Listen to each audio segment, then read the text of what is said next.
آج میں یہی بات کہنا چاہتا ہوں، امت کو جن مسائل کی آج ضرورت ہے اس پر ڈسکس بھی ہو، اس کے لیے لائے عمل بھی تیار کریں. لوگ آ کر کے آج یہ مسائل ضرور رکھیں. دیکھیں آج محرم کا یہ مہینہ چل رہا ہے، اس کو آپ میری تنقید نہ سمجھیں اور نہ ہی میں کوئی گستاخ ہوں. میں مولا امام حسین رضی اللہ تعالیٰ عنہ کا پیدائشی شہدا ہوں. الحمدللہ ہمیں ہمارے گھروں سے یہ گٹھی میں پلائی ہوئی محبت ہے، لیکن محرم کے آتے ہی جتنا ایکٹیو ہمارے محلے ہوتے ہیں سارے جگہ پر، ایک جگہ 51 دیگ کھچڑا بنا ہے، دوسری جگہ کمپٹیشن میں 100 دیگ کھچڑے بنائے.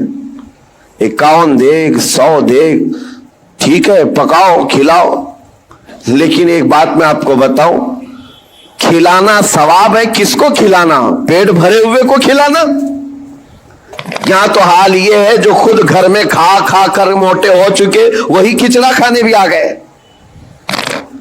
کوئی ایسا بندہ تو ہمیں نظر نہیں آیا جس کے گھر میں ایک روٹی بھی نہیں ملتی اور وہ آ کر کے کھا گیا ہو تو اس کے لیے ثواب ہی ثواب ہے. غربا اور مساکین کو کھلانا بہت بڑا ثواب ہے. سرکار غوث پاک نے تو فرمایا میں نے ساری نیکیاں الٹ پلٹ کر دیکھ لیا، صرف 2 نیکیاں ایسی نظر آئی جو رحمان کو سب سے زیادہ محبوب ہیں. انہوں نے اپنے ملفوظات میں لکھ دیا ہے، فرماتے میں نے ساری نیکیاں چھان کر دیکھ لی، 2 نیکیاں جو سب سے زیادہ اللہ کو پسند ہے، ایک بھوکوں کو کھلانا، دوسرا ننگوں کو کپڑا پہنانا.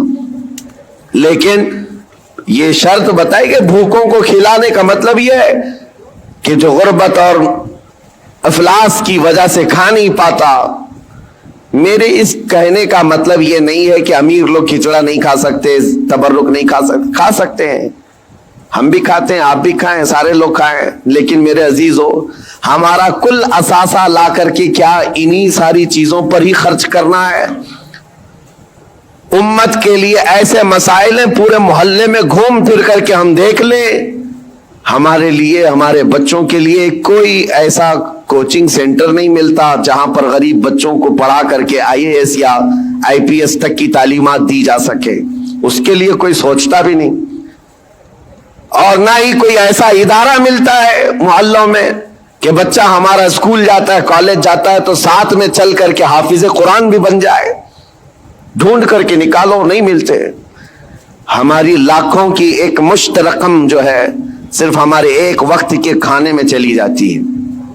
ایک وقت کے کھانے میں آپ کو یہ بات اس لیے عرض کر رہا ہوں، جب مسائل بہت زیادہ ہیں تو جو امپورٹنٹ مسئلہ ہے اس پر اپنی انرجی خرچ کرنا چاہیے، اس پر ڈسکس بھی ہو اور اس کے لیے عمل بھی ہو.